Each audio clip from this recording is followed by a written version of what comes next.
All right. Thank you so much, my lovely, lovely fans, for being patient with me. I know that I have been kind of MIA for a while, but if you've been following me on other social media platforms, including this one, you would have seen that I did release an album, and I am actively working on a single. And that's where a lot of my attention has been. A lot of those projects, my music projects, have been finalized, and therefore I am able to pay you guys a little bit more attention. Have consistent, active episodes posted here on, multiple other platforms. And again, you can click that link in the little blurb that I post below this video to explore other content that I have been posting on other platforms, especially the exclusive ones. So let's just dive in.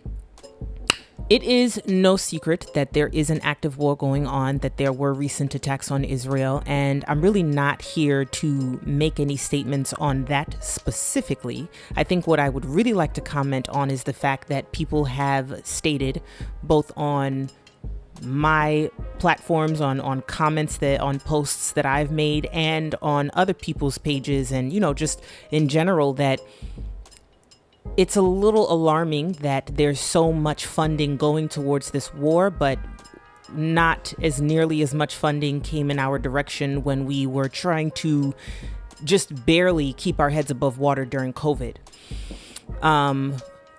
Not only that, and don't get me wrong, yes, I do acknowledge that we did receive assistance, financial assistance. But realistically speaking, I don't think that this is a secret to anybody that the assistance that we received really hardly touched a lot of the expenses that we were backed up on. Some of us were just trying to keep our heads above water with our businesses. And some of us had children. Some of us thought that we had an ironclad, solid plan for a financial crisis, and then COVID was like, just kidding, wasn't ironclad. I'm here to break all of that down. Remember when we thought it was only going to be 2 weeks? Well, turns out it turned into a few years. So there's that. All of that being said, they also mentioned that we are now receiving all of these notices and emails and text messages that the repayment has been unpaused for student loans. Again, the comparison was made to the fact that there's funding going to the war and not funding going to the assistance to pay back these student loans. And so there were other comments being made where they're like, well, that was a personal loan. You chose to take that loan out. Well, I just like to speak from a nurse's standpoint. One, there are multiple things that I want to address with that statement. Number one, during COVID, healthcare professionals were both praised and chastised. We were both placed on a pedestal, but we were also told that, we should count our days. And I'm going to tell you where this is all coming from. In the midst of the turmoil, in the midst of the chaos, in the midst of us being unable to keep up with the lost lives that we were witnessing on a consistent basis, if there was a mistake made, not only would our license be in question, but our lives would be in question. I'm sure that you guys have heard, and this will end up being on another episode, because if I jump all over the place, we won't be able to stay on track. But there was a case where a nurse did administer the wrong dose and therefore was placed on death row. There were so many factors to that case, and again, we'll talk about it in another episode, but what I would like to address is we put our lives on the line. We put ourselves at risk. We devoted an additional amount of time away from our family members on multiple different ends of the spectrum, whether it be someone that we're taking care of, someone that's taking care of us, an older person, a brand new baby. We spent time away from our family so that we wouldn't put them at risk. We, again, put our lives at stake. We put ourselves on the line. We devoted ourselves to save lives, to try to prevent the alarming increase of lost lives, only to be told, also, at the end of all of this, we need all of that money back that we helped you with when you were attaining this degree. And I already know that somebody is going to say, yeah, but you made the decision to be a nurse. I don't feel like that is a fair statement. And I say that because no one signed up to be a part of a corrupt healthcare system. And I feel like we need to stop pretending that the healthcare system is not corrupt. That, number one, let's address the pay factor. When it comes to travel nursing and registry nursing, a lot of these registries and a lot of recruiters will say COVID pay is no longer a thing. That's why the rates don't look the way they used to look. Can we talk about the fact that inflation is now a thing post-COVID?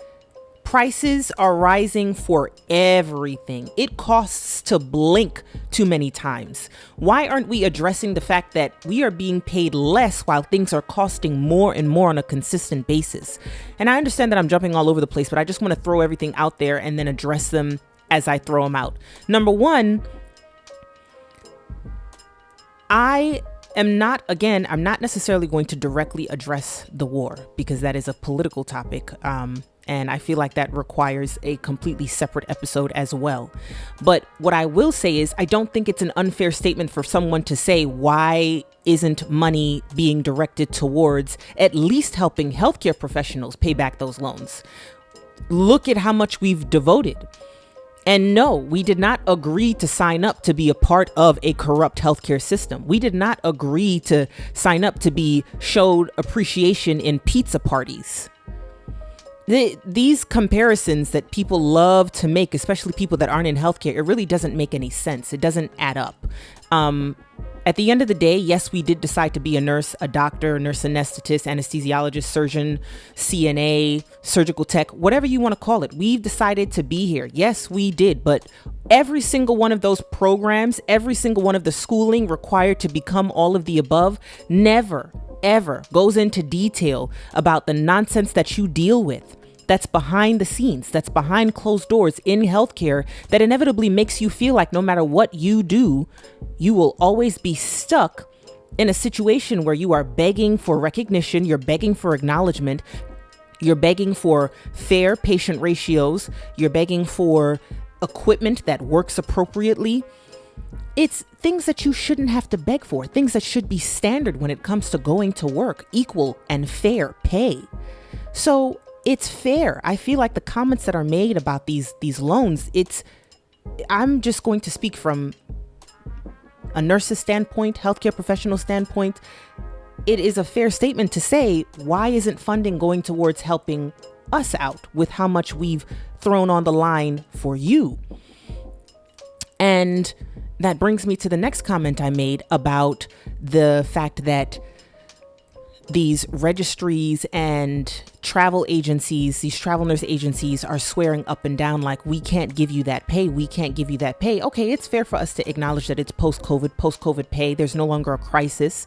But at the end of the day, travel nursing pay is still associated with the cost of living in the area that you are being sent. So let's say that I decide I would like to work in Florida. Florida travel pay rates are not going to be the same as California travel pay rates. Louisiana travel pay rates, Texas travel pay rates. A lot of those travel pay rates cannot compare to a lot of other states. So why is it, again, such a hassle and a fight and a bargain to get people to understand the cost of living is increasing? Why isn't the pay increasing? Why is it still a constant fight and a constant battle? Everybody always assumes that it's just because we want to continue living this lavish lifestyle. No, we want to pay the bills.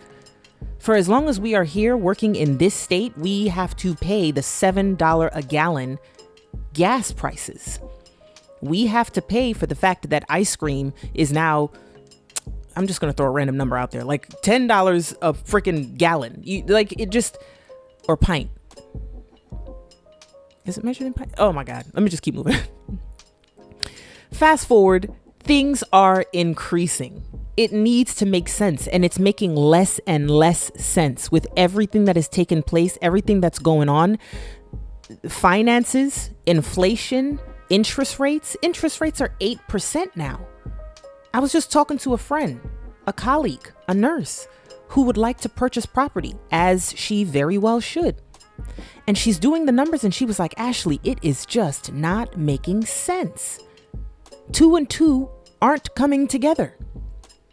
And it's just absurd that it's still a battle. It's still a fight to try to explain to healthcare agencies, employers, why the turnover rate is so high, why the commitment rate is so low.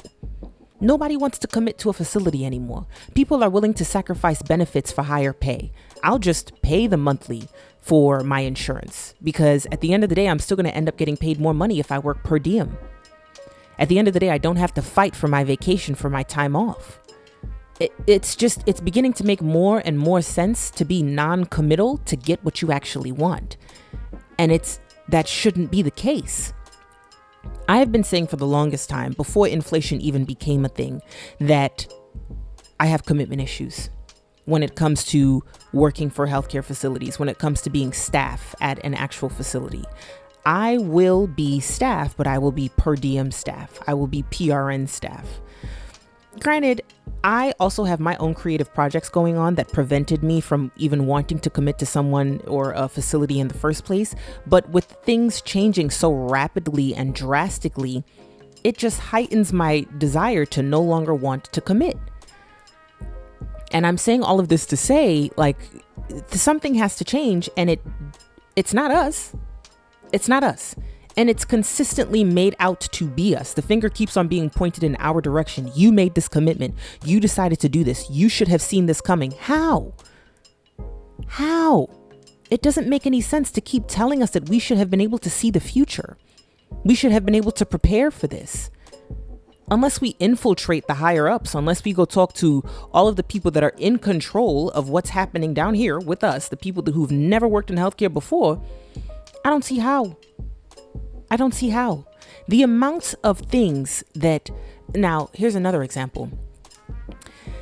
In my career, I have worked in multiple different platforms. And as a result, there were instances where strikes took place and I was called to work a strike. And the things that I would hear from some of the administrators are they're appalling. And it's not something that I want to go into. It's not something that I want to get into at this time, at least.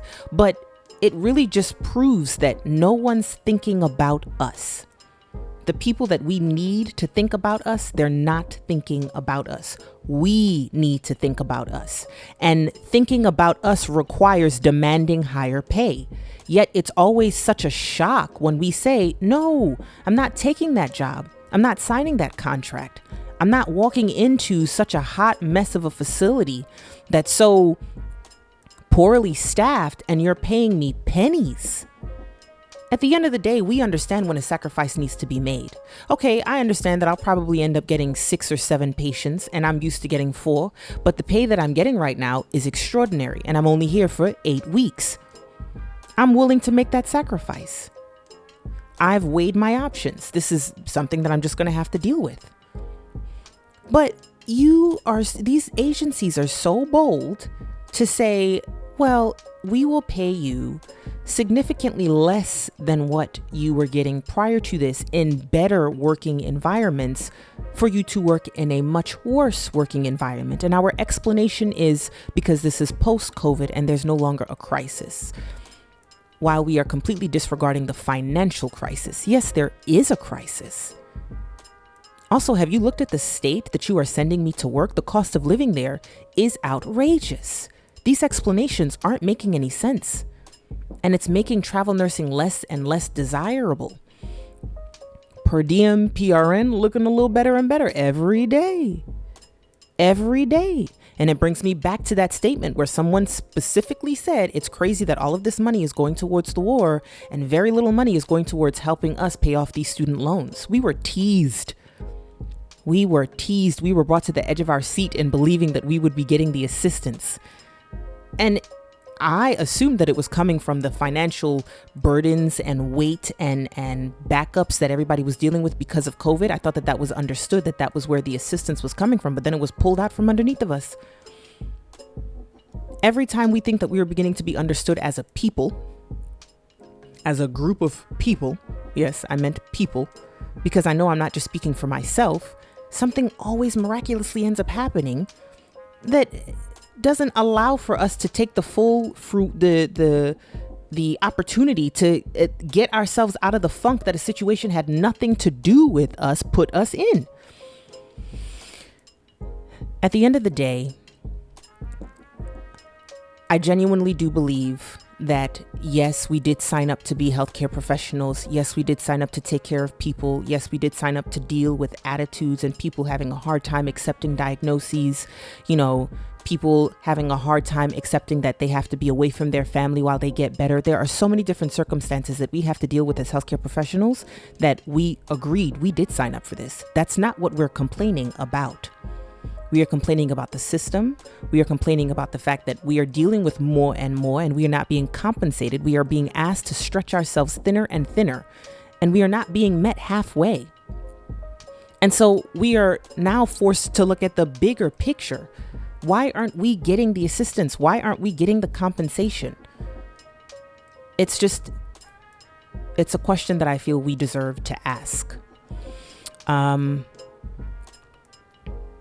That being said, I will be posting more exclusive episodes about topics that I will go to in more detail on other platforms. And again, I want you guys to click that link in the caption to take a closer look, to see what else I have going on. If you guys follow my StoryTime videos on, again, my other platforms, you'll see that I have been involving my grandmother and my mother's responses a lot.